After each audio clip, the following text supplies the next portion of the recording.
Welcome to the second part of our two-part series, Seniors and Survivors, The Basics. My name is Bracha Rapp, and I'm honored to be moderating tonight's event. I am one of the supervisors for OHAL's Geriatric Division, and we helped create tonight's programming in conjunction with Harriet Blank.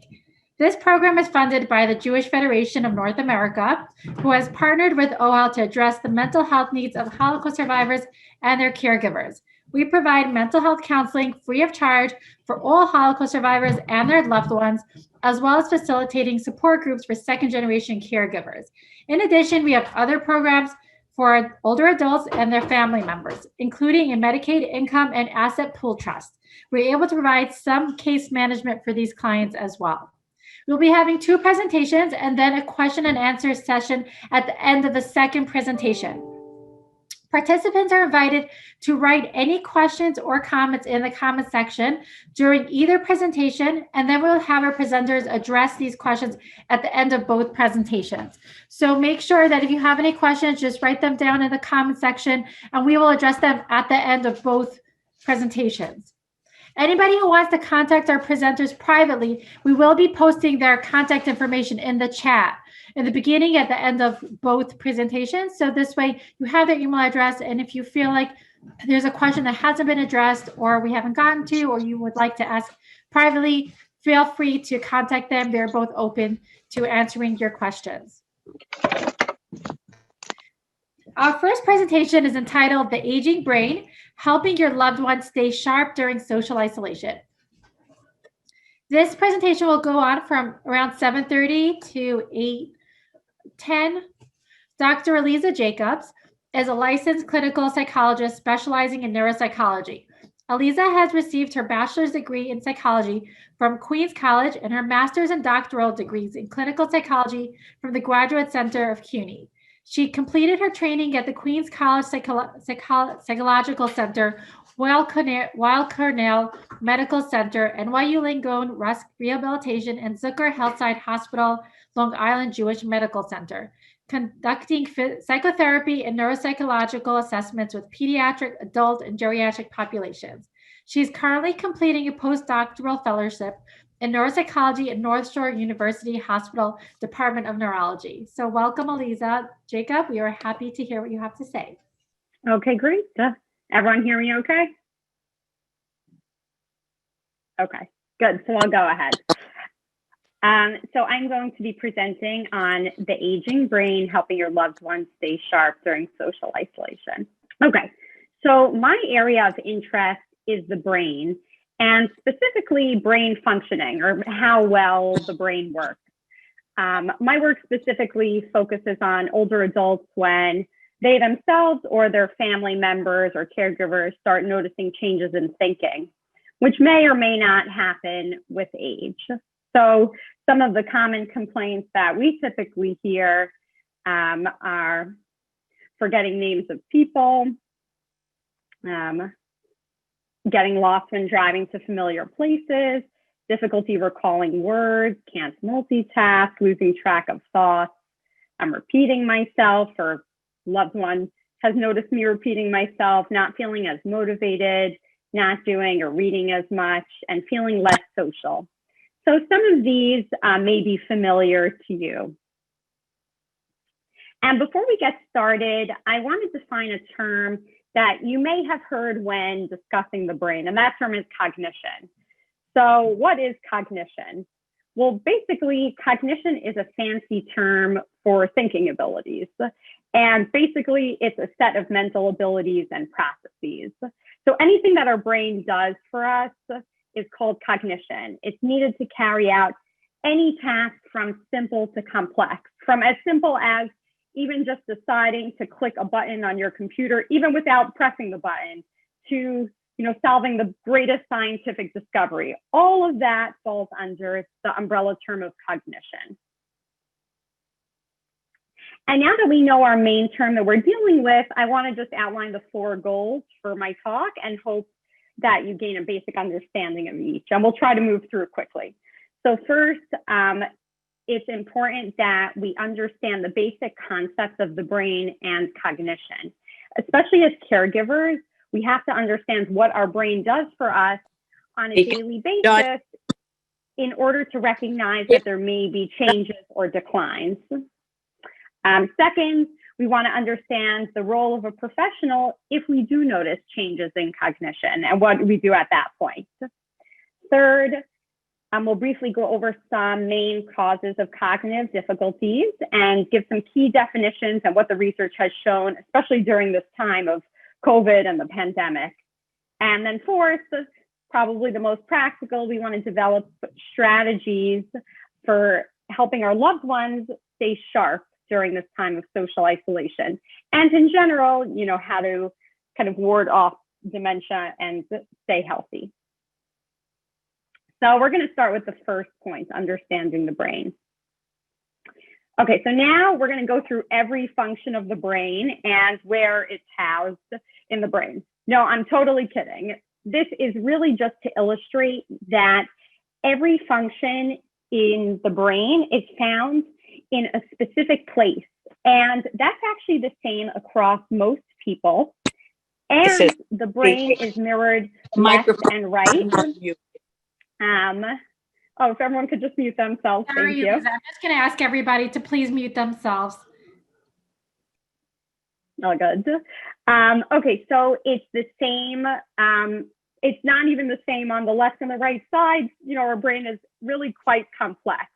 So while I'm not going to address all of these points, you know, all of these different terms, I'm just going to introduce the main tenets of cognition and thinking. And I want to underscore that it's very important to be able to understand and split thinking abilities into different categories so that if somebody does experience decline, we don't just assume that it's in every area. You know, we want to get a sense of someone's strengths and weaknesses to know, you know, what can they do, what can't they do, you know, where we could allow for some independence and how we can notice changes. So I'll start with attention, which really underlies all of our thinking abilities. And attention includes the ability to be aware of our surroundings, to pay attention over a long period of time and not get distracted, to hold information in mind. You know, if somebody gives you a telephone number and you're just repeating it to yourself until you run across to the other side of the room. And also, you know, the ability to read the newspaper, follow a TV show, play a game. All of these fall under attention. And I'll run through these quite quickly. The next set of functions is called executive functioning. We like to think of this in the field as like the executive or CEO of a company, but of our brain. So just like the CEO, this set of cognitive abilities doesn't really do anything on its own, but it just tries to make the brain and our processing more efficient. So it includes using good judgment. So not falling for scams, knowing what to do in a crisis, organizing oneself and managing time. So keeping track of appointments, keeping your space clean and neat, you know, knowing when to pay bills and when that's coming up, knowing when to hold back, you know, not getting into risky situations, being able to anticipate consequences and solve problems. And if you're thinking to yourself, well, my teenager could use some executive functioning. Well, that's, you know, it's not just you. These abilities actually don't fully develop until our 20s. So they're quite complex. Okay, the next area that we're just going to touch upon is language.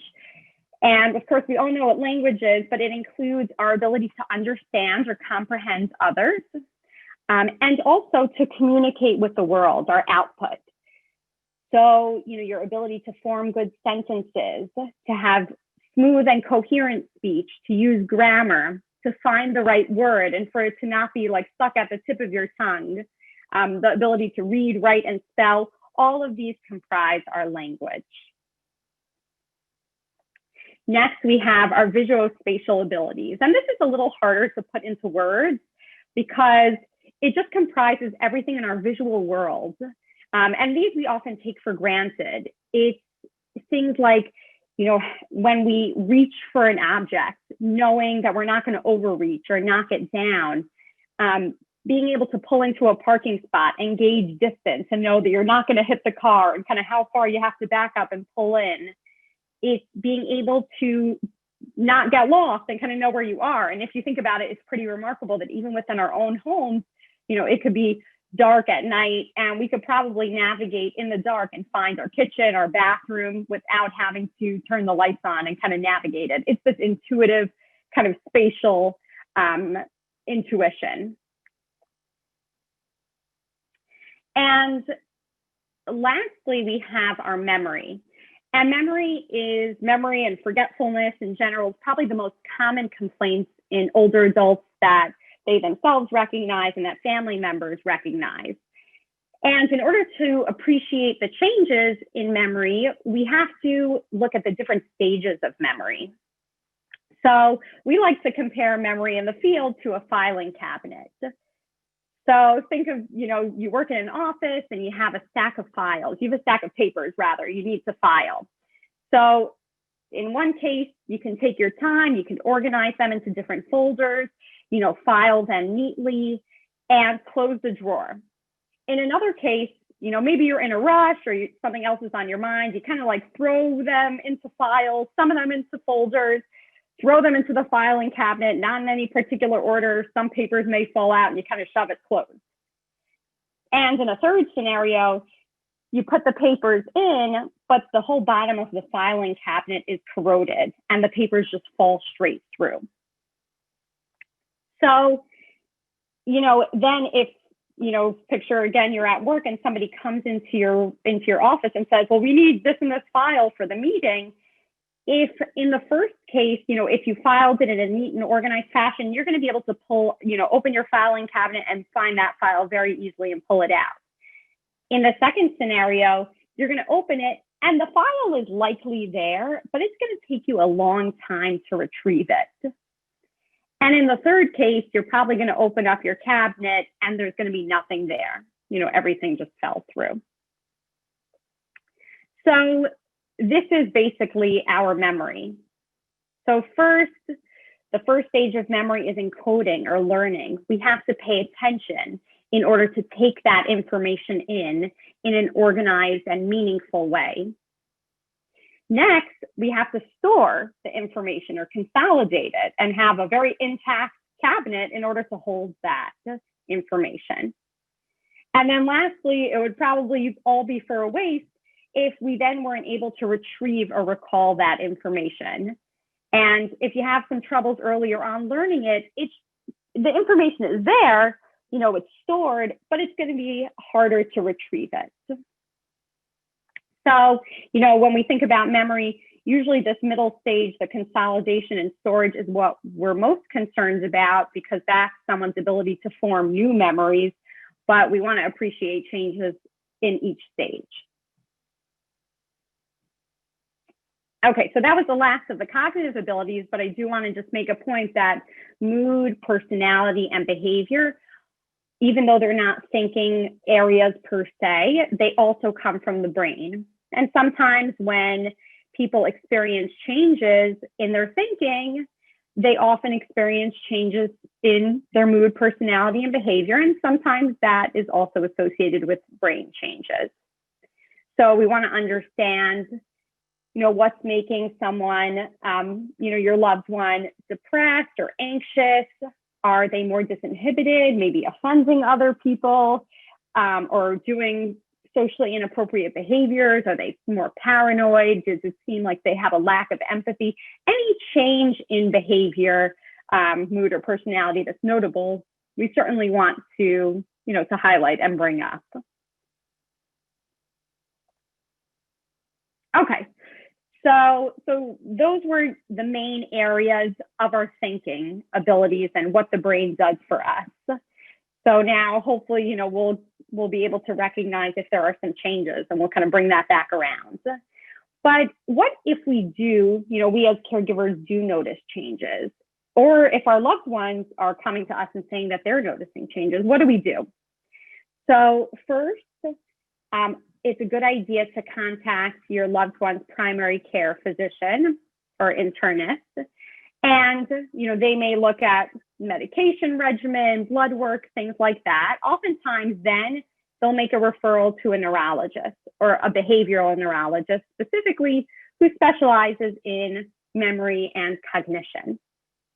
The neurologist will likely do a short mental status screen to see if there are changes that can be noticed, and then they may order blood work or an MRI, a brain scan, to kind of see what's going on. And then at that point, if they're still unclear, or if they want to get a better understanding of your loved one's thinking, they may refer to a neuropsychologist. And many of these appointments these days, by the way, are happening over telehealth. So, we certainly wouldn't want anybody to hold off contacting a professional, just because you're nervous to bring your loved one out of the house. Even sometimes blood work and things like that can be done remotely. Somebody can come to your loved one's house. So it's certainly worth reaching out even during this time if you are noticing changes. Okay, but I mentioned at the end, you may get a referral to a neuropsychologist. Now, if you're thinking, I've never heard of a neuropsychologist, what's that made up word? Are you a psychologist? Are you a neurologist? What's going on? Then you could join the ranks of all my family and friends who have asked me that question throughout all my years of schooling, and everybody else who I tell. But in short, neuropsychology is a branch of clinical psychology that studies how our brain affects our cognition, our thinking, and our daily functioning. So kind of in plain words, it's how well is our brain working. So a neurologist can order a brain scan and see structurally, is the brain intact? Is there any damage? But that doesn't necessarily give us information about how well it's working for each individual person, for your loved one specifically. Sometimes there may be damage seemingly that's seen on an MRI, but the person's functioning totally fine. And conversely, somebody may be experiencing difficulties even if there's no correlate on imaging. So as part of our evaluation, we do a chart review, we integrate, medical history, developmental history. We have an interview with the family members and the loved one, the patient, to see, any changes that they've noticed in their own words. And then most of the evaluation is done through paper and pencil type of tasks. So having people remember things and pay attention. And we assess all of those different areas of cognition in detail. So we have several goals for the evaluation. The first is to assess overall level of functioning. So has there been a decline or not? Second, we want to assist in determining a diagnosis. Is there a dementia? And I'll get to defining some of these terms. Is there not? What type, if there is? And by this, we look at patterns of strengths and weaknesses. And based on that, we could determine or give our professional input as to why are there changes? What's going on underneath everything? 3, we want to understand strengths and weaknesses in order to give recommendations to guide rehab, which is especially helpful in the case of stroke and brain injury, but even for older adults, so that we could give targeted tips to family about, well, you should try to take away mom's car keys, versus you can continue doing, everything that you've been doing, but just, assist with 1 or 2 things. So we want to provide those recommendations. And then last, we want to document and track change over time. Even if there's no decline now, somebody can come back in 2 years and we'll see, is there anything new that's popping up? And sometimes thinking abilities can stay the same, they can worsen, or in some cases, with treatment, they can improve, depending on the condition. So I bring this cartoon in, and it may remind some people of school, that kind of you have the same test, everybody takes it. If you don't do well, too bad. But that's not like how it is in neuropsych assessment. There's no pass or fail or grading. We use normative scores, and we look at, instead of just a score of, we think you should do this way compared to a 20-year-old and you're 80.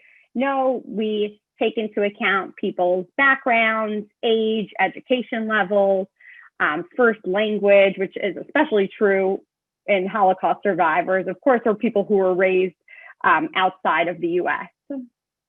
And again, we don't just punch in the scores and let a computer do this. It requires doctorate level training to look for the strengths and weaknesses and make an interpretation about what's going on. Okay, and I'm happy to talk about that part in more detail privately or within the Q&A. So by this point, hopefully, we as caregivers have a basic understanding of the different areas of thinking and what the brain does for us so that we can appreciate changes and strengths and weaknesses in our loved ones. And hopefully by this point, we also know what to do or who to contact if we do notice changes. That's the primary care physician, then a neurologist, and then potentially a neuropsychologist. Now we're going to address the why. So why would your loved one report, or why would you observe cognitive difficulties? So we're going to talk about some common causes of cognitive difficulty. Now notice that I didn't write cognitive decline because not all of these conditions are progressive or get worse over time. And sometimes somebody could notice changes in their thinking that isn't associated with some sort of medical condition or progressive disorder. Sometimes someone could notice changes associated with normal aging. And we know from the research that cognition starts declining in our 20s. It's just a reality. So things like memories, our knowledge base, our coping repertoire, all of those grow over time and we gain crystallized knowledge. But processing speed, our fluid reasoning, our ability to solve problems quickly and efficiently, and our ability to multitask also becomes more difficult, starting with age 20 as we age. So that we expect, but some people may notice changes later in life. Next, depression and anxiety can impact our thinking. And I already mentioned that mood stems from the brain, and this occurs, the reason why depression and anxiety could contribute to difficulties or perceived difficulties can happen because of two reasons. First, depression and anxiety are associated with chemical changes in our brain. So that's the first point. And second, depression and anxiety are distracting and it takes away our mental resources. So if you think about a time when you're at your front door and you're shuffling through your purse trying to find your keys, and then you think you hear someone in the bushes or like someone in the background and it's dark, all of a sudden you can't find your keys. You know, it's taking you such a long time. It's not that now you have cognitive difficulty, but just that when there's so many other things on your mind, it's distracting. And again, it's taking up resources and making you less efficient. This is especially important in older adults because oftentimes people who have never experienced depression or anxiety in their lives before begin to experience that because of stressors. It could be because of retirement. It could be the loss of a spouse or a friend. And sometimes in older adults, mood difficulties manifest as cognitive difficulties, as forgetfulness and reduced efficiency. So important that we keep an eye out for that. Certain medications can also cause drowsiness or make someone feel slowed. It's important that you follow up with your primary care doctor. Of course, nobody's making medication changes on their own, but you know, if you notice this, you can bring it up to your doctor and they'll look at your medication regimen or your loved one's medication regimen. Vitamin deficiency, specifically vitamin B12 deficiency, can contribute to cognitive difficulty, and your doctor may prescribe a supplement. So, but if you're already at a normal level of B12, taking more of it won't improve your memory, but a deficiency will impact cognitive functioning. Next, very important, cardiovascular risk factors can impact your ease of processing, your loved one's ease of processing. And the motto that we say is, if it's good for your heart, it's good for the brain. And the reason for this is, like every other area of our body, our brain needs oxygenated blood in order to function properly and to execute all of those abilities. So in order for the brain, for the blood to reach, all the crevices of our brain and to keep flowing properly, we have to have all of these factors managed. So a person has to have their blood pressure under control, diabetes, cholesterol. All of these factors are really important in maintaining brain health. Other general medical issues like kidney or liver disease, anything that impacts the body as a whole and cleaning out toxins, obstructive sleep apnea, which can also cause reduced oxygen flow to the brain, an infection like a UTI. All of these conditions can cause cognitive difficulty, and certainly some autoimmune conditions like lupus. Finally, our most common rule-out condition and condition of concern is dementia. And what exactly is dementia? Dementia is just an umbrella term to describe when someone experiences a decline in at least one area of thinking, and when it's accompanied by functional decline, so difficulties with activities of daily living. So it's forgetfulness accompanied by someone, your loved one, not being able to stick to the medication regimen, taking double doses, forgetting to pay bills, leaving the stove on, getting lost. When it carries over into daily activities, that's when it's termed dementia. And a common question that I get is, what's the difference between Alzheimer's disease and dementia? And Alzheimer's is a type of dementia. Again, dementia is just this umbrella term, and there's many types of dementias actually. Alzheimer's is the most common, but there's vascular dementia, Lewy bodies dementia, frontotemporal dementia, Parkinson's disease dementia, a lot of different types. And each type has a different set of strengths and weaknesses cognitively that's associated with it, and has a little bit of a different treatment. So it's important to kind of know the difference. Mild cognitive impairment, if anyone's heard of the term, is when somebody experiences a change in their thinking, but it doesn't impact daily living. So maybe they're experiencing forgetfulness, but they're still able to function totally normally. In that case, we do want to keep an eye on the individual, just to make sure it doesn't spill into daily living. But at this point, it's not a major issue. Lastly, delirium, some people ask about, and that's an acute change in mental status. It's usually very sudden and rapid, could escalate in days to weeks, and a person's fluctuating kind of in and out, not really aware of their surroundings. Sometimes it's associated with incoherent speech and really marked decline very quickly. And that's very different from a dementia that is more slowly progressive, and you can't really determine usually when the onset was. And delirium is reversible. It's usually due to an infection like a UTI. And we've been seeing many ICU, post-ICU COVID deliriums as well, but those do resolve. Okay, so now during COVID, we have to talk about specifically, how is cognition fared, and are people reporting more difficulties, less difficulties, different reasons, things like that. And the older adult population is particularly vulnerable. And, this is a good, I thought this was a good title, coronavirus and quarantine, will we sacrifice our elderly to protect them? It's a catch-22. The older adult population is the most vulnerable to COVID, and those with dementia are more vulnerable.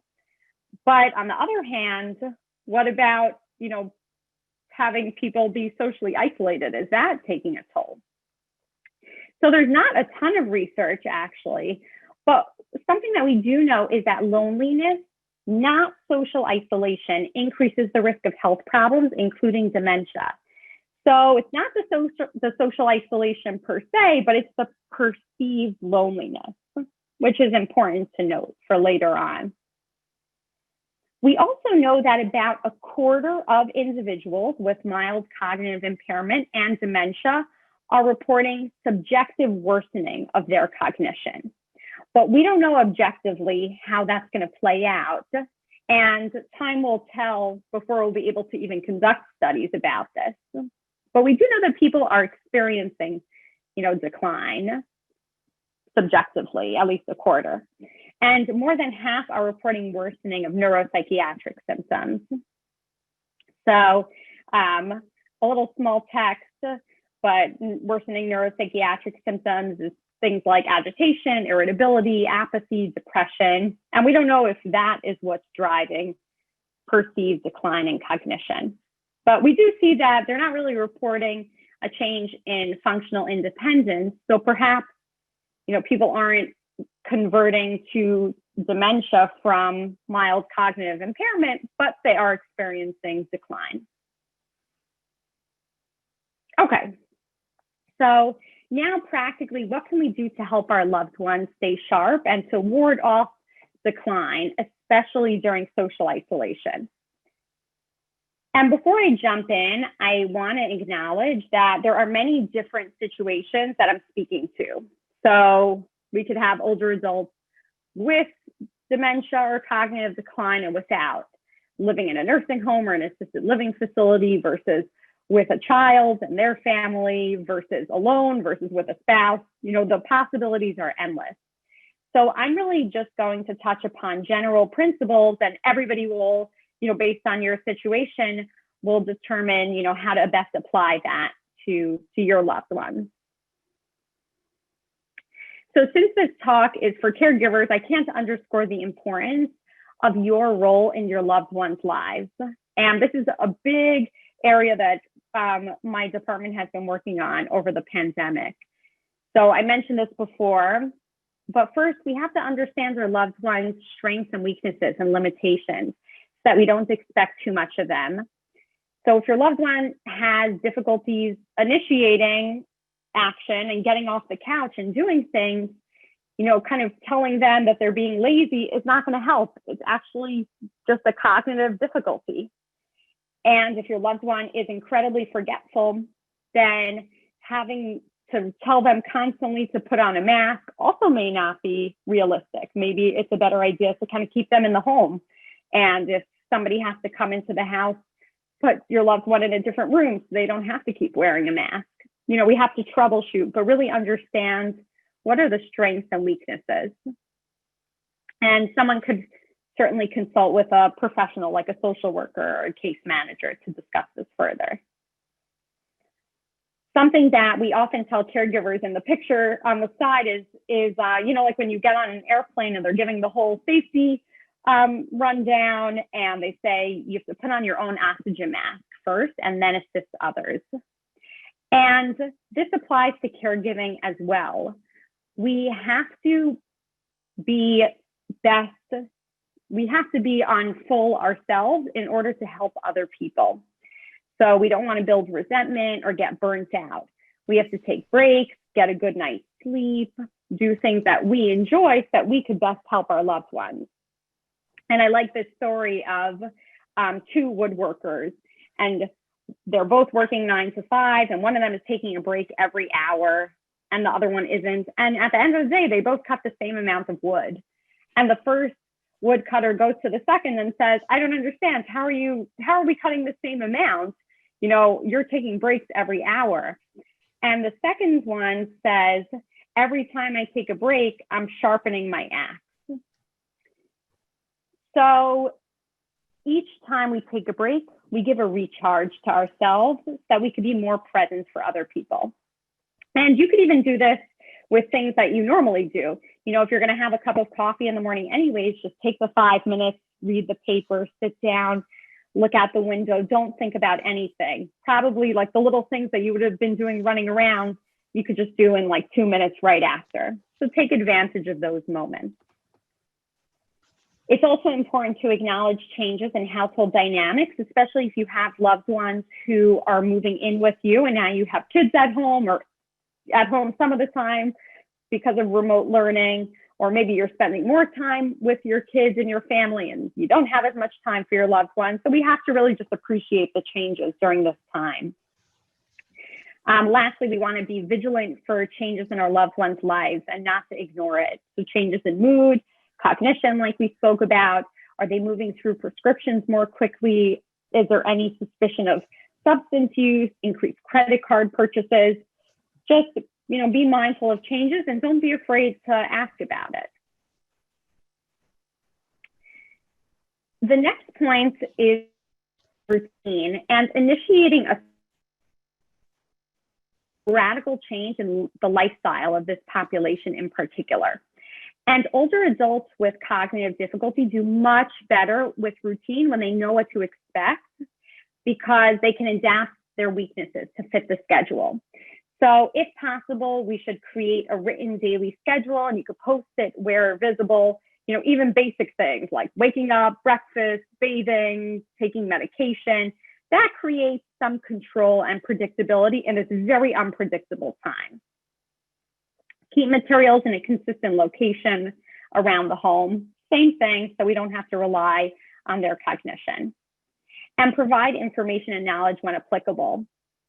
One particular study that came out during COVID showed that when older adults were given more knowledge about what's going on during the pandemic, that they experienced less stress and mood symptoms. So even if you think like, oh, it's better that they don't know, it may just be better and they may feel like they're more in control if you do provide some information. Of course, it's a general principle. Okay, so now getting into some more practical recommendations as well. Probably the biggest area of research in dementia prevention and brain health has to do with aerobic exercise. And if you're going to take away one thing from my talk, this is going to be it. It's that doing aerobic exercise is the most important thing you can do for your brain health. And it has both direct and indirect benefits. Direct, there is a particular brain fertilizer, as we like to call it, called BDNF, and it helps the brain create new neurons. And when you exercise, really at any age, from like middle adulthood through older adulthood, your brain can then produce more BDNF, and that gives rise to new, fresh neurons. And additionally, this increases blood flow, healthy blood flow to the brain, and it keeps your brain well oxygenated. And it's been well documented that the more people engage in aerobic exercise, even from middle adulthood through older adulthood, the less likelihood of developing Alzheimer's disease. And that has been shown time and time again. Indirect benefits include, getting out, if that's possible, seeing people, again, if that's possible, and socialization. The research shows that any cardio exercise that raises your heart rate at all is good, about 20 minutes, 4 times per week. Maybe that's often, you get whatever you can. And it doesn't have to be running on a treadmill. I mean, probably most of our loved ones would not be able to do that, but it could be anything: gardening, walking up the stairs in the home, dancing to music, or even joining a virtual exercise class like Silver Sneakers, which is geared towards older adults. Of course, we have to consult with our loved one's physician for medical clearance to know if we can raise the heart rate and how much. Next, social engagement. This is not going to be groundbreaking, but that's why, it's been well documented. Like I said before, one study found that loneliness, not social isolation, was associated with cognitive decline. So we want to try to minimize the loneliness.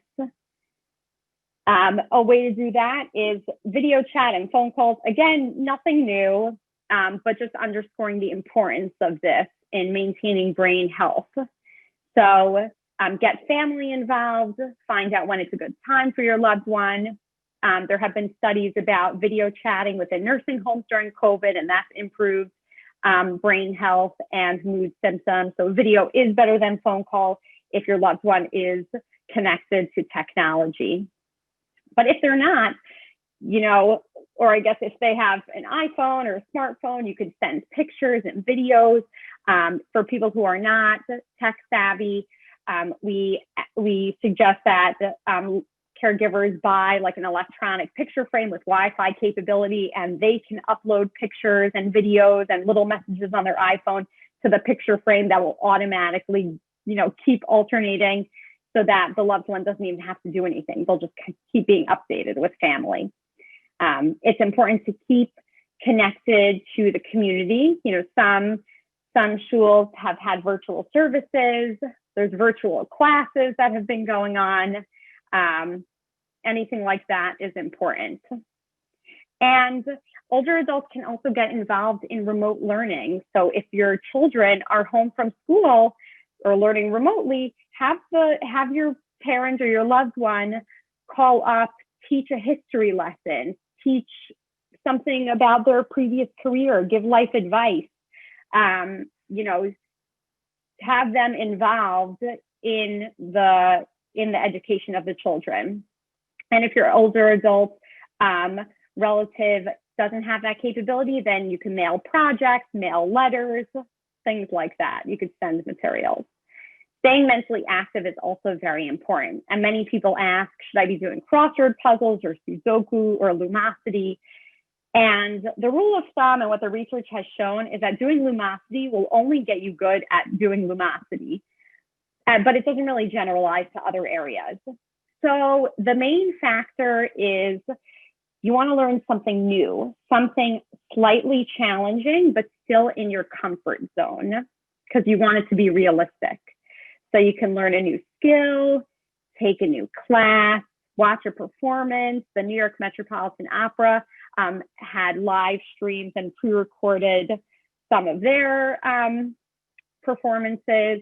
You could create a book club, kind of be creative about how you can keep your loved one mentally active, and you can get their input as well. I can post after, but a lot of organizations, even Hofstra University, Dorot has a program where they offer senior classes to keep people engaged. But again, somewhat challenging, but realistic and something enjoyable. Just to remind you that we only have about 2 minutes left. Okay, I know. Perfect. And with that, I'm going to wind down.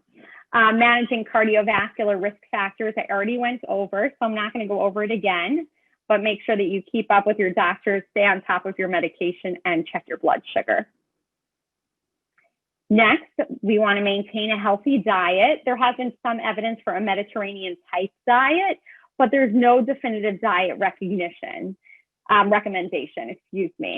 Really, the main idea is that we want to keep our cardiovascular risk factors low, and a healthy diet is a good way to do that. So that's probably what's driving this effect. So all of these things together, cognitive activity, physical activity, social engagement, vascular risk management, and healthy diet can reduce dementia risk. Last, I'm going to end off with this, and that is when our loved ones are experiencing weaknesses, it's not a good idea to confront them with their weaknesses. That's not going to improve. You know, just because you kind of force someone to try to think of the word that they were trying to think of for 5 minutes, is not going to bring it back. Instead, we want to go around the weaknesses. So we give tips like some of these. You know, if somebody has difficulties paying attention, create a quiet work environment, reduce multitasking, break activities down into steps, use a phone, a calendar. Again, we're not trying to confront the weaknesses, we're trying to get around them. And then lastly, here's a bunch of different memory strategies that I'm not going to go into now, but you know, things like creating hints for information, associating information with what we already know to try to help us remember. And I'm happy to post this in the chat. That brings us to the end of the talk. And just to recap, you know, we reviewed and defined cognition in the different areas so that we know our loved one's strengths and weaknesses, what to do if we notice decline, why individuals may experience decline, and what we can do for ourselves and for our loved ones to stay sharp during the pandemic, but also after as well. And it should end soon. Okay, and I want to thank Bracha and OHEL for having me, and I'll be around for questions at the end. Aliza, thank you so much for a wonderful presentation and for raising awareness into the field of neuropsychology. Before we present our next speaker, I just wanted to review some services that OL provides to seniors and their family members. We have many free mental health services. We have an amazing weekly Parsha learning class for seniors that is free. Right now it's over the phone. It was in person as well before COVID. We also have a Medicaid income and asset pool trust, which is something we'll be hearing more in detail with our next speaker. I did want to let everyone know that we just concluded a very successful support group for children of Holocaust survivors who are caregiving for their parents, and we are having open enrollment for the next one. These groups are completely free of charge. So if anyone is interested in any of the programs or finding out more information about our geriatric or Holocaust survivor or caregiver programs, you can contact either me or Harriet Blank. I will post our email addresses in the comment section below so that if you want to contact me privately, you are very welcome to do that. Our next speaker, again, I just wanted to remind everyone as well, if you have any questions, you can privately chat me or Sarah Golumbek or Harriet Blank or post it to the public chat. We will have a Q&A session from 9 to 9:30 at the end for both presenters. Our next presenter is Sarah Moskowitz.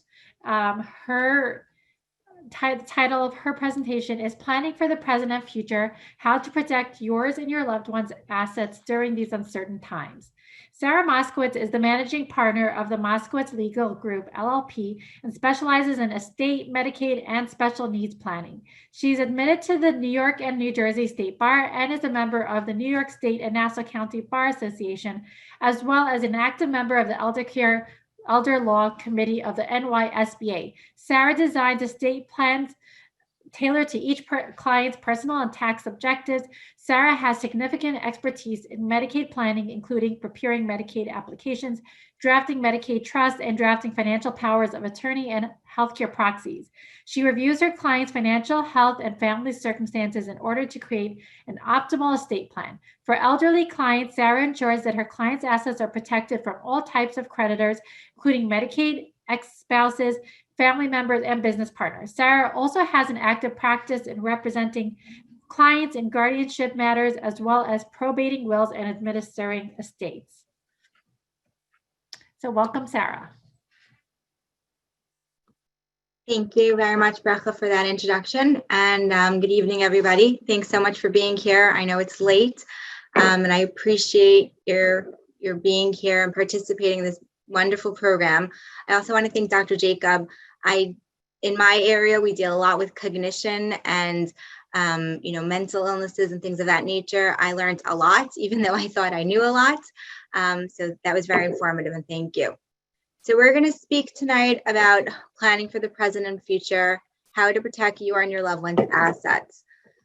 There are so many things that we can cover tonight. The agenda that we will be focusing on is the general estate planning needs, how to do general estate planning, what exactly are the documents that we would be looking to, the nuts and bolts of New York long-term Medicaid, different planning techniques to protect an individual's assets, and some recent significant changes to Medicaid rules in New York relating to long-term care. So what are the key documents when a person discusses planning, doing estate planning for themselves, for their parents, for their family? Every single person over the age of 18 should have two critical documents, a healthcare proxy and a power of attorney. Those are documents that come into effect during a person's lifetime and allows another individual to make decisions for them. A healthcare proxy allows an individual to appoint an agent to make medical decisions in the event of incapacity. A power of attorney is a document that appoints an agent to make financial decisions also in the event of incapacity. What a power of attorney does is immediately upon signing, it allows for an individual who is appointed as the agent to go to the banks, to act on behalf of the other individual in accessing financial information, in speaking to the banks signing checks, anything financial, essentially. It is extremely critical in the world of Medicaid and in the world of asset protection planning that a power of attorney exists. Absent having a power of attorney, unfortunately, a family would be forced to engage in having a guardian appointed, which is a lengthy court proceeding and complicated, costly, and it very much delays the process of getting emergency care when necessary. So, once again, extremely important documents for every person to have. In addition to that, the main estate planning document when we speak about long-term planning is having a last will and testament. What exactly is a last will and testament? It directs who will be the decedent's beneficiary if a person passes. It directs who will be named as the executor. The executor is a person who is required to marshal an individual's assets and distributing the assets of the person upon passing. A well-drafted last will and testament can provide for creditor protection if and when necessary. And accordingly, when we do this creditor protection in our wills, it appoints trustees to manage the assets for the beneficiaries. So those are the three key documents when we speak about basic estate planning: the will, the healthcare proxy, and the power of attorney. One of the main questions I get in the world of estate planning is, I've read something about a trust. When should we be doing a trust and when should we be doing a will? So one alternative for a last will and testament is something called a revocable trust. A revocable trust is when an individual grants or distributes their assets to a revocable trust in lieu of having a last will and testament. Many states, in many other states aside from New York, a revocable trust would be a very important and significant document. However, in New York, where probate is pretty straightforward, there would be little reason, unless the circumstances require, to have a revocable trust. We will discuss later on in the presentation about irrevocable trust in the world of Medicaid. But for estate planning purposes, in my practice, we are big proponents of just simple, basic documents: the will, the healthcare proxy, and the power of attorney. And obviously, if circumstances require, doing a revocable trust. So let's talk about long-term care in New York, just to give us some numbers and to context for what exactly the cost of care is in New York. The cost of nursing home care in New York City, the cost of home care can be upwards, the cost of nursing home care could be upwards of $191,000 a year. Westchester is a little bit lower, $177,000, and in Long Island, it's $191,000 a year. The cost of home care, on the other hand, can cost upward of $25 to $36 an hour. So if an individual is receiving 8 hours of care per day, 7 days a week, that comes out to approximately $72,800 a year.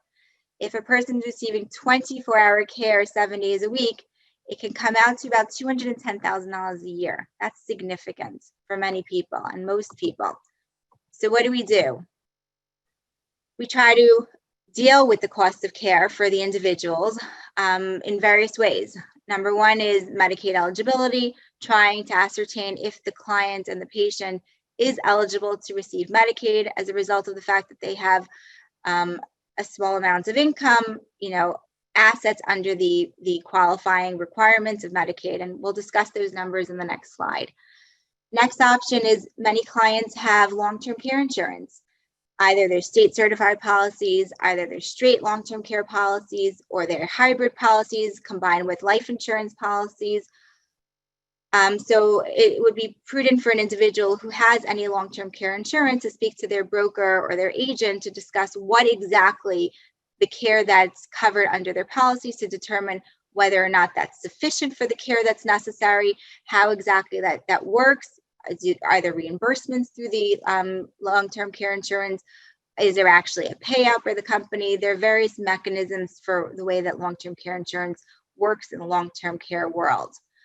The last, another option is, advanced long-term care planning, doing Medicaid asset protection trusts, doing some spousal refusal, and doing transfers that exempt from Medicaid. Another very big question that I encounter in the world of Medicaid and elder law is many clients say to me, I'm 65 and older and I have Medicare. Medicare covers everything. I don't need to do any kind of Medicaid planning. However, that's inaccurate. Medicare is simply an entitlement program. You paid for it, you will get it. It only pays for health care. It does not pay for long-term care. It will pay for rehab care when an individual requires it, but there's a 90-day limitation. Once the 90 days are up, the rehab will send a bill to the patient, and either the patient will be required to pay privately for their care, or they will be looking towards Medicaid to pay for whatever additional care is necessary. Medicaid is a needs-based program. You need to show and prove that there is a medical need, which is done by documentation, or a categorical need, and there needs to be an evaluation as to the assets and income that Medicaid permits an individual to have when obtaining Medicaid. What kind of benefits are covered by the government under Medicaid? The Medicaid world that we're speaking about tonight is the New York Long-Term Care Medicaid, which covers either institutional care, nursing home, or community-based care, which is home care. The types of Medicaid benefits that can be received by the patient will determine what kind of look-back period, and I'm sure many of us have heard that term, Medicaid will impose. So let's look at that. What exactly is Medicaid's eligibility requirements? In order to obtain long-term care, an individual must fall into one of these categories. They must be 65 years or older. They must show that there is a disability and they are eligible to receive supplemental support from Social Security, or there's a diagnosis of blindness. And as I said, there must be a showing of Medicaid of the income and asset requirements. So what exactly is a financial eligibility for institutional care, for a nursing home? From the asset, the two arms that Medicaid looks at is their assets and the income of the patient, okay? So from an asset perspective, which includes, as I listed here, real property, real estate, business interest, stocks and bonds, cash, and there is a 5-year look-back period in New York. An individual who's looking to get nursing home coverage can have absolutely no assets in their name. So that is critical for an individual who is trying to do pre-planning. What exactly are we looking to do? We're trying to, for nursing home Medicaid, we are looking to qualify them and do transfers in order to allow an individual to receive care in 5 years. The spouse of the recipient also gets examined for nursing home care. The spouse of the recipient of nursing home Medicaid is only permitted to have assets in the amount of $125,000. In addition to some other things like a home, a car, a funeral trust, and a life insurance policy with a face value of less than $1,500. From an income perspective, the individual who is in a nursing home, any income that they receive, and income is static. It includes Social Security, any required minimum distributions from IRAs, any pension monies, many things that we cannot change because they move with the individual. All of that income will go towards a nursing home to pay towards the care. Anything beyond that, and as we said earlier, nursing home could cost upward of $191,000 in New York. So the overage will be covered by Medicaid if the individual qualifies. Looking to the home care eligibility, for an individual, a single person, an individual who's looking to receive home care, the person can have only $875 a month, and they can only have resources or assets, as we call it, of $15,750 a month. If there's a couple who, husband and wife, are looking to obtain home care Medicaid, the income is increased. It's $1,284 a month per couple, and they are permitted to keep resources or assets of $23,000 a month.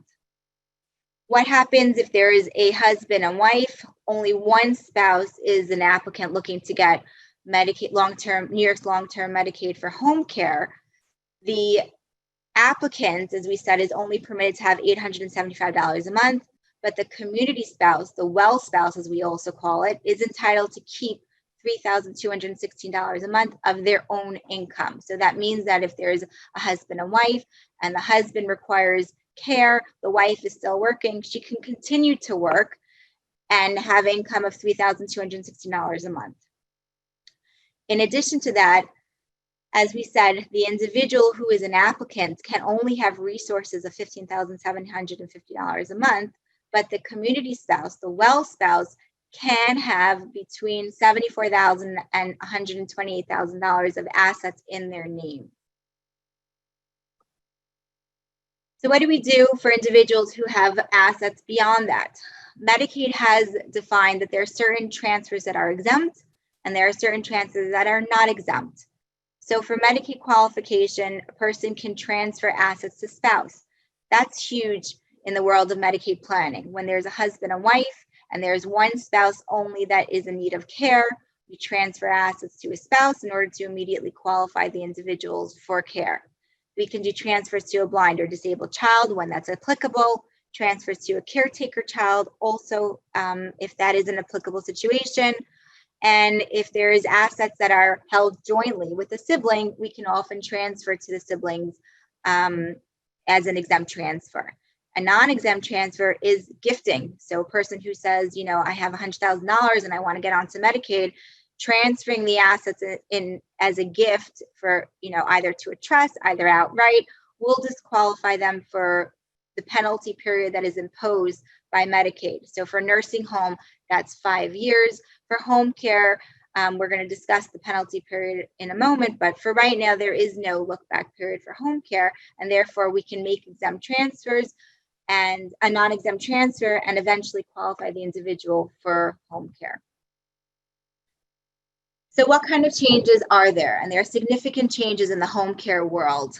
As a result of the COVID stimulus packet passed in April of 2020, Medicaid cuts were made. As of today, home care does not have, New York's home care program does not have any look-back period. However, as of April 1st, 2020, there was an imposition of a new law where as of April 1st, 2021, there will be a 30-month look-back period.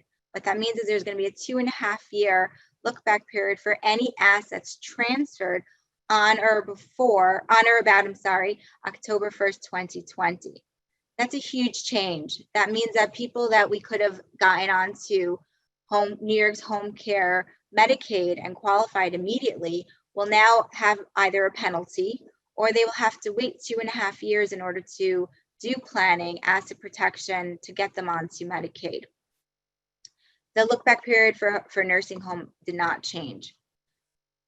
So what does that mean, practically speaking? So if a non-exempt transfer was made between October 1st, 2020, and an application wasn't submitted to Medicaid before April 1st, 2021, the individual will have to wait, as I said, either 2.5 years to receive coverage, or they have to pay a penalty in order to actually get the coverage that they need. Just to give an illustration of what the look-back period will look like, as of any transfers done before October 1st, 2020 will not be subject to the penalty. If a person does a transfer on April 1st, 2021, the look-back period is 6 months back to October 1st, 2020. On May 1st, 2021, the look-back period is 7 months back to October 1st, and that will continue until the 30-month will actually kick in. The takeaway from this is it's critical to advise patients, clients, your caretakers, family members, that there's so much planning that can be done between now and March 31st in order to qualify an individual to get onto home care. It's never too early to start doing planning, and the conversation is important to have. There are significant changes also for married applicants. As we said earlier, a spouse of a well spouse with a community spouse who's looking for care is entitled to have a certain amounts of money in their account. In assets, we said it was about $125,000. Prior to April 1st, 2020, there was no requirement for the spouse to submit documentation and assets for getting the well spouse onto the patient onto Medicaid. However, as a result of the new laws, as of April 1st, 2021, even if there's spousal refusal being done, the spouse must document all their assets for the look-back period. So any asset transfers done from October 1st, 2020 and thereafter must be submitted to Medicaid, which is a huge change. I've listed here various community-based long-term care programs which the look-back period will apply to. And I'm just going to leave it here for a moment for everybody to take a look at. And I'm going to just continue on. So what exactly can we do in order to, protect our assets for Medicaid purposes? There are many things that we do in the elder law world. One of the main things that we do, what we use as planning techniques, is a Medicaid irrevocable asset protection trust. What exactly is this? So we've covered a lot of information, and I want to make it something, practical for us. So I'm going to give a scenario. Assume we have a husband and wife who's looking to do planning. The husband suffers from dementia, and his mental cognition is going to decline. So the first thing that we do is we ensure that he has a power of attorney in place, that he has a healthcare proxy in place to ensure that whoever needs to be acting on his behalf can do so. So we have a power of attorney done, appointing the spouse, appointing your children, appointing a loved one to act in the event of further decline in capacity. Once we have that in place, we look at the individual's portfolio, we look at their income and their assets, and we determine how exactly we're going to protect the assets and thereafter qualify him for Medicaid. At the time, we're looking only to do home care planning, but obviously in consideration in the event that there is a need for institutional care, then the family can do so. So assuming the patient has assets above $14,000, we might consider transferring the assets to the spouse in the event that there's a need for nursing home prior to the 5 years, which essentially would cover us because it's an exempt transfer. And thereafter, we would transfer the assets into something called a Medicaid Irrevocable Asset Protection Trust. What that means is that we're basically transferring the assets into, I like to explain it to my clients as a corporation, an entity whereby you appoint a trustee who will act on behalf of the grantor to make distributions. The distributions are restricted in accordance with Medicaid rules and regulations, but this is the best way to protect the individual's assets. In addition to that, you get some bonuses from, an estate planning perspective. It will avoid probate. There's no need to actually go through the court process. And there are significant tax advantages for using a trust. Going back to my example of a husband and wife, when we transfer assuming that, a husband and wife are both looking for care, we would transfer the assets of both of them, the joint assets of the husband and wife, and to ensure that the entire, marital portfolio is protected. In doing so, we ensure that there's full creditor protection. Again, we're avoiding probate, and we're distributing the assets in accordance to the trust terms. What do we do with excess income for long-term care? So as we discussed, Medicaid provides that in order to qualify an individual, you may only have a certain amount of income. Bracha mentioned earlier that there's, OHEL has something called a lifetime pooled income trust, and I've worked very closely with Harriet on various clients whereby we would be transferring the excess income into this pooled trust. What that means is that for Medicaid purposes, the individual's income is no longer considered a restrictive amounts of money for the clients, but rather they can now qualify for Medicaid. So even if an individual's income is well beyond the limit of $835 a month for home care qualification, they would transfer the additional money, so any monies over $835, into something like, for example, OHEL's Lifetime Pooled Income Trust, and the pooled income trust will thereafter pay for any qualifying expenses that the individual has. They can pay for rent, they can pay utilities, they can pay for insurance. Very much, it's very lenient. There are some restrictions based on Medicaid. You know, a person shouldn't be buying, you know, an expensive car, jewelry, things of that nature. But other than that, it's pretty flexible in what the use of the monies can be. So I get the question a lot. You know, many clients are very reluctant to have their income be distributed somewhere else. They want to retain control. They want to ensure that their expenses are being paid for.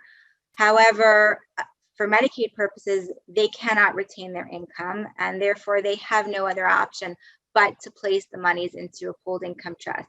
And luckily, we have companies like OHEL's Lifetime Pooled Income Trust Company and others that have great services and will be able to assist in qualifying the individual for Medicaid.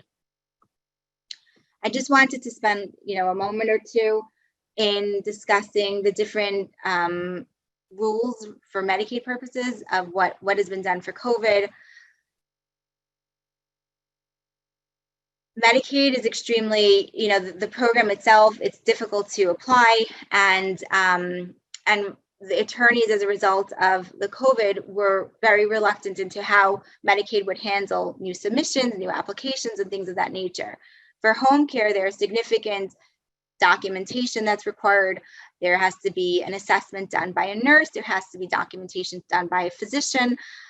Luckily, because of, you know, luckily Medicaid came on board and they've allowed everything to be done via telehealth. We're able to do submissions of our applications over fax instead of having to do them in person. So we're streamlining the process as a result of various things that Medicaid has allowed us to do during COVID. And we're hoping many of these continue on.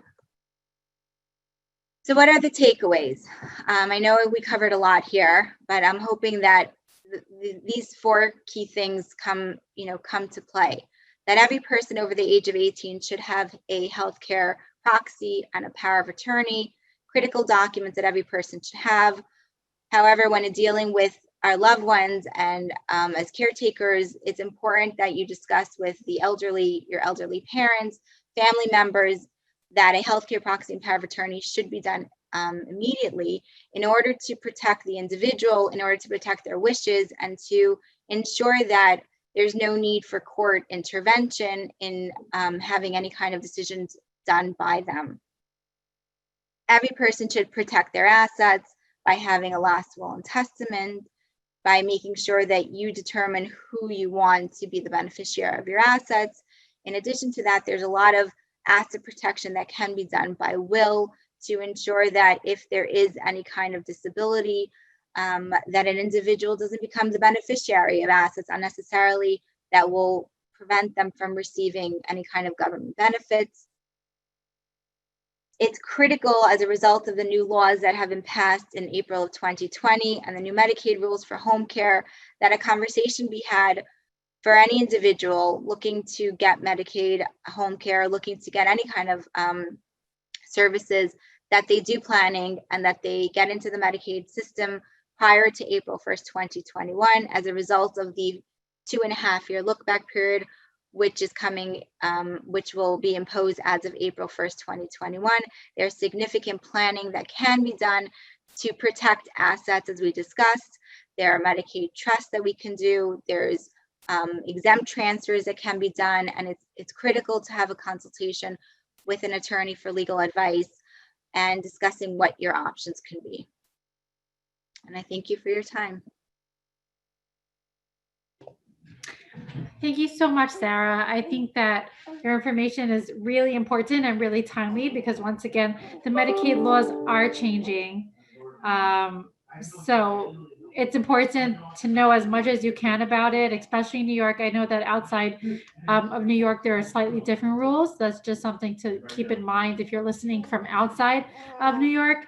But it is really important to keep up to date, especially as you get older and as you start aging into Medicare and Medicaid and all of that, because the sooner you stay on top of your assets, the more likely you are to protect them. So thank you, Sarah.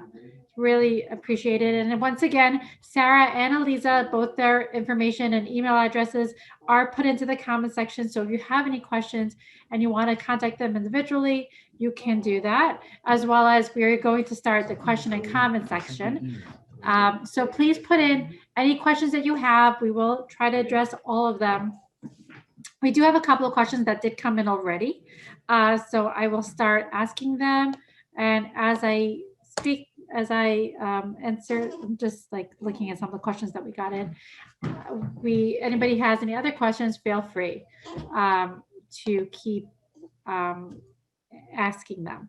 Okay, so the first question we have is for Dr. Jacobs. And the question somebody asked is, they would love to get the links to the studies related to the aerobic exercises that you printed. So maybe either you can post the links or you can just send us the email and we will send it out to everyone.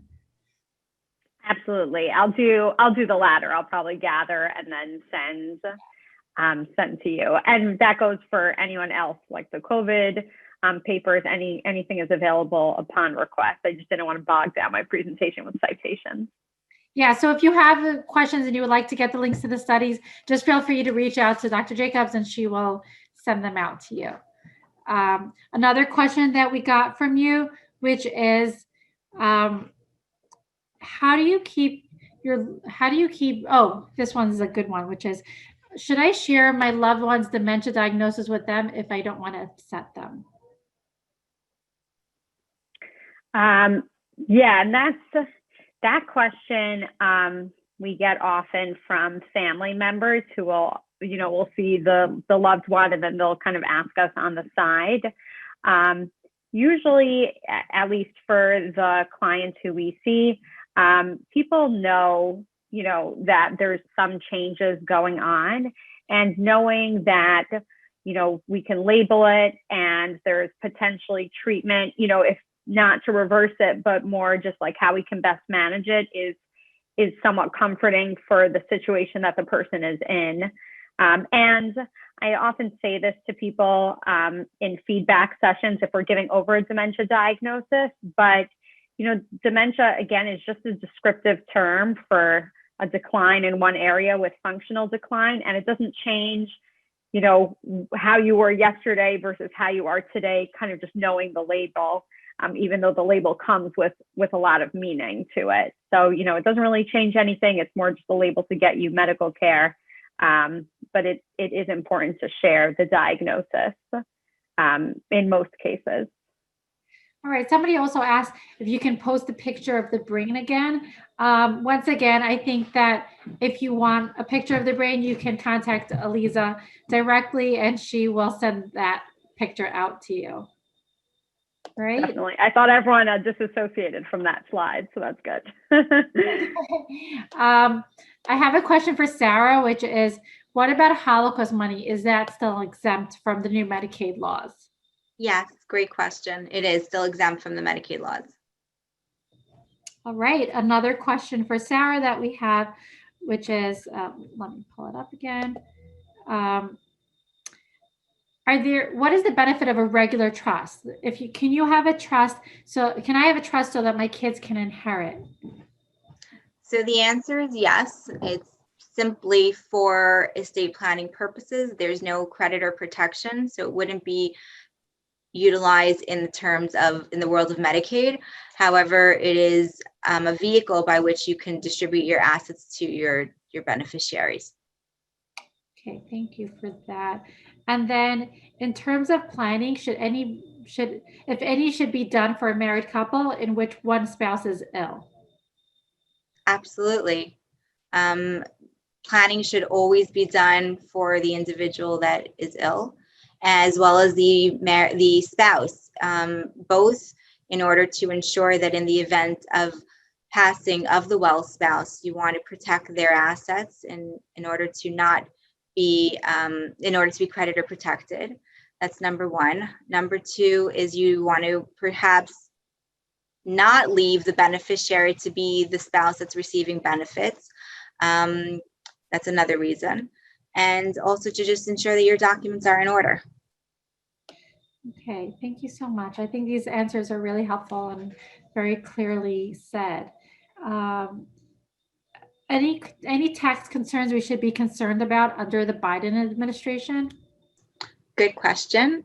One of the main things that Biden has said that he would do away with, the current estate tax exemption is at $11.58 million per person. So anything above that would be taxable at 45%. However, Biden has said that he would reduce that to $3 million. So any person who dies with anything over $3 million, anything over $3 million would be taxed at 45%. So people who have substantial assets should discuss estate planning and tax planning with their attorney. Now, the next question is for Aliza. Thank you so much, Sarah. We do have a couple more questions for you. But the next question is for Aliza, and that is more in terms of genetics. If my parent has dementia, will I get it too? So also a question that we get, and dementia is not, there's no strong heritability factor with dementia. So having a close family member with diagnosed dementia will increase your risk slightly, but just like every other health risk factor. And by doing some of these other measures like exercise and eating healthy, you can minimize that risk even more, but it's really, it's very minimal. It's a little bit more for early onset Alzheimer's disease or early onset other types of dementias, like before age 65, but again, like pretty minimal.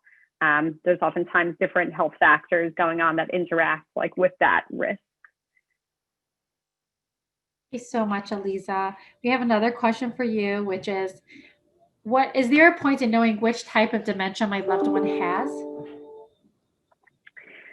So that's a big part of what we do as neuropsychologists. You know, if a neurologist notices decline, differentiating, and it is important to know because there are different treatments that are associated that do better with certain types of dementia, like in Alzheimer's disease. There's a medication, cholinesterase inhibitors, and that can slow decline. But in other types of dementias that aren't Alzheimer's disease, it could actually cause harm and like it's unpleasant for patients. So it is important to know. And also some, unfortunately, but some dementias progress more quickly than others. Of course, there's a range, but it can just help for planning and knowing, you know, what to expect. Thank you, Aliza. I have a question now for Sarah, which is somebody asked that they notice you have New Jersey office. Can you set up for New Jersey residents under New Jersey Medicaid rules? I could set up a trust and planning for clients under New Jersey rules. I will say they are significantly different than New York. New Jersey has a 5-year look back period for both home care and nursing home care. But yes, I am licensed to do it. Thank you, Sarah.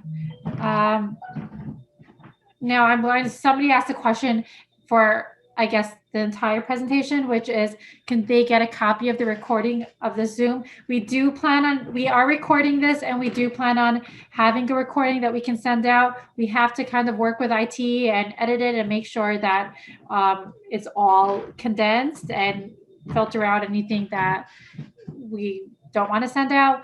But once that's done, we will send everyone a Zoom, whoever signed up, we will send them a Zoom copy of the recording. So this way they can refer back to it and look at some of the slides and look at some of it. But once again, if you do want a specific slide or you do want a specific part of the presentation, you can always reach out to Dr. Jacobs or Sarah Moskowitz and ask them for their specific content. But we will be sending out the presentation as a whole.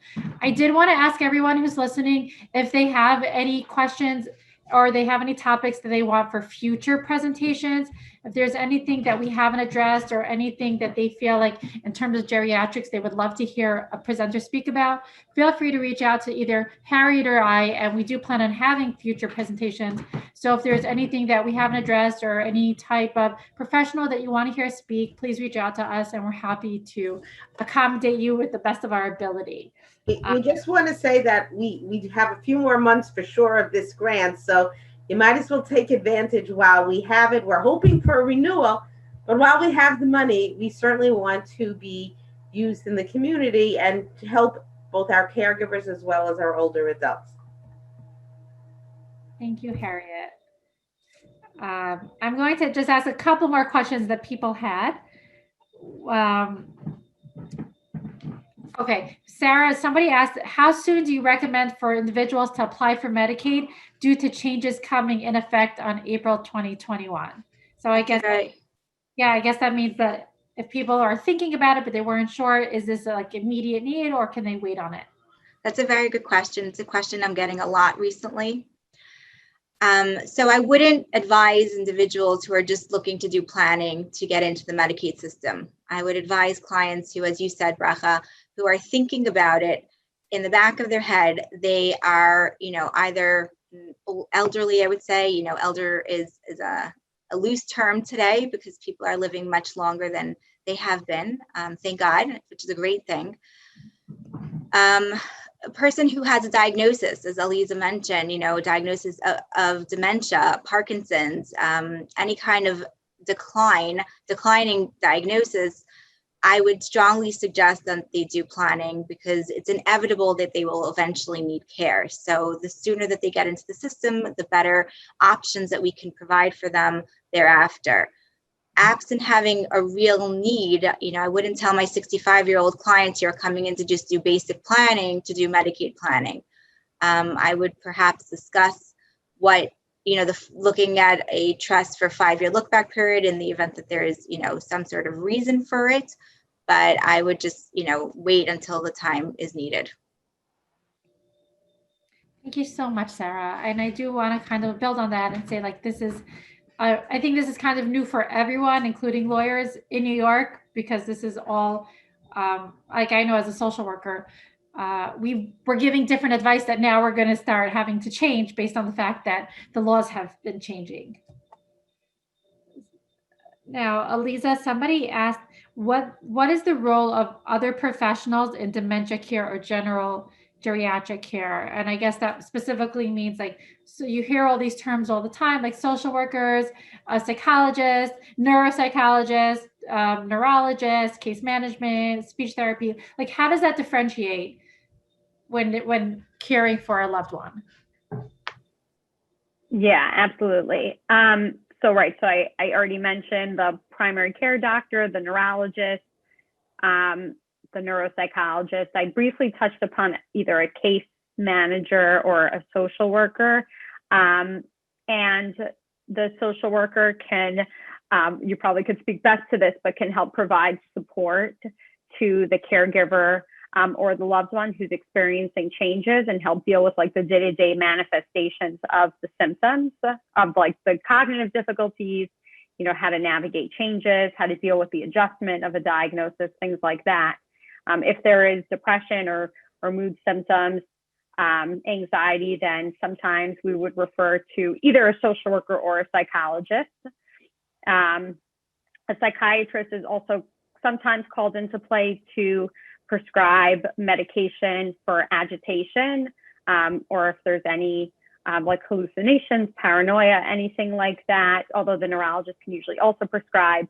OTs can often come into the home and evaluate the safety measures, and help teach older adults or kind of help older adults compensate for their weaknesses, like cooking and again, making the situation safe. Oftentimes we also call in speech therapists for dementia types that involve language or language decline, rather. So how to get around word finding difficulties, speech difficulties, sometimes to teach them like assistive technology, like through computers or tablets if language is declining. So we do call in those disciplines as well. You mentioned something about telehealth, that field has been changing because of COVID. Has that changed for people with dementia? Like, are they able to follow along with OTs or speech therapists, or I guess in your case, a neuropsychologist, and all of that kind of assessment over a virtual platform? Yeah, it's a good question. When the pandemic first started and our department kind of thought it would be a temporary, type of situation, we didn't know how long this would progress. We switched over from our assessment to mostly supportive counseling for our same population group. But then we adapted to telehealth assessment, and it's actually been working very smoothly. I think the issue is just like setting up the calls. Sometimes it does help to have, a caregiver or somebody else around to kind of just start up the call. But, our older adults are able to engage much better than we would have expected. So, and they're utilizing technology for a lot more of their treatments. And I think that this will stick for some time as well for convenience. Thank you so much, Aliza. Yeah, I think that COVID has changed the field for a lot of people. I'm sure Sarah also has been having changes in her office and how she's been working with her clients. Okay, I have one other question for Aliza. And again, if anybody has any other questions, feel free to put them into the comment section or reach out to any one of us. Harriet, I, Sarah, Aliza, we're all here for you. The question is, do you have any tips on how to make my home and my loved one who's been diagnosed with cognitive ability, do you have any tips on how to keep them safe in their own home or when they come to visit me? Yeah, it's something that we sometimes recommend is an in-home safety evaluation that's sometimes done with OTs. And I don't know if you have somebody who you recommend, or somebody within Northwell who you recommend, and that could be arranged through a case manager. So they'll come into the home and kind of assess where are the safety difficulties. Stovetop cooking, some areas that we want to look out for is anything that if an error were to be made, there would be drastic costs, like, leaving on an oven, a stovetop, a toaster, even a microwave, things like that. So want to be very mindful of if those are in the house, and if our older adults are able to use those. We recommend a fall alert bracelet or like a necklace to press a button to call either a loved one or a paramedic if they fall and they're alone in their house. In terms of finances, sometimes we'll recommend to swap credit cards with prepaid debit cards if your loved ones are making financial errors or falling for scams. And also sometimes people, this is all, sometimes people will just have aid services and get evaluated for an aid full-time or for part of the time. But alternatively, sometimes we find that children will install Nest cameras or like home cameras within their loved ones' homes. If that's not too invasive and if everybody's on board, just to kind of keep track of like the kitchen, make sure that nothing is left on, and that everything is safe. And sometimes you can talk back, even Alexa, things like that could be utilized. Thank you, Aliza. I have a question for Sarah over here. And someone asked, does the power of attorney of an elder person with dementia have the ability to restrict an immediate family member to visit the relative? If there are no grounds for a restraining order and no harm to the elder person, does anyone have that right? A good question. I'm assuming it's a real question. Power of attorney is really for financial decisions. There's no authority for a power of attorney to be used in order to restrict an individual from entry into another person's house and into an elderly person's house. Unfortunately, if there's no grounds for a restraining order, then you're pretty limited. But I'd be happy to discuss further off the record. Okay, so I think we basically answered all of the questions that people sent in. Again, before we sign off, we have my email address is bracha_rupp@ohlfamily.org. Harriet is harriet_blink at ohlfamily.org. Let me find, I guess, Sarah, you can just say the best contact information if anybody wants to reach you, and Aliza, the best contact information if anybody wants to reach you. My email address is Sarah, SARAH, @moskowitzlegalgroup.com. And my email is ajacob6@northwell.edu. There were a few A Jacobs before me. So thank you, Aliza. Thank you, Sarah, for joining us and giving such valuable information to everyone here. And we welcome feedback, we welcome critiques, and we are happy for anybody to reach out to us privately if they have any other topics that they want us to present. So thank you so much all for signing on, and have a wonderful night.